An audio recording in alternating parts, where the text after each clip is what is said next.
बोईसर चिल्हार रस्त्यावरील वारांगडे येथील फर्निचर मार्केटमध्ये पहाटे भीषण आग लागल्यानं येथील 7 दुकाने जळून खाक झालीये। आगीची तीव्रता इतकी होती की संपूर्ण परिसर धुराच्या लोटानं भरून गेला होता।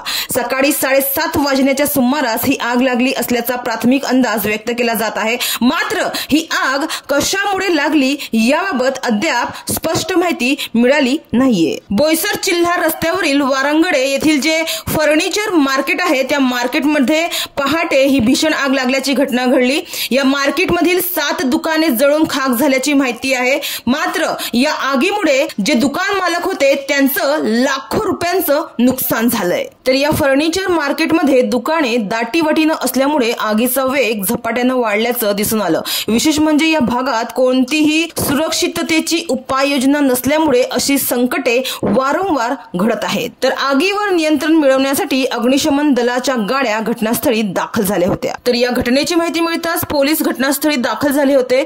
या आगीच्या कारणाचा शोध आता पोलिसांकडून घेतला जात आहे। मात्र या आगीमुळे लाखो रुपयांचं नुकसान झाल्याचा प्राथमिक अंदाज व्यक्त केला जात आहे। तर दुकानांची दाटीवाटी, सुरक्षिततेची यंत्रणा नसणे, आग विझवण्याची साधने अपुरी असणे या सगळ्या बाबींमुळे वारंवार अशा घटना या ठिकाणी घडतच आहेत।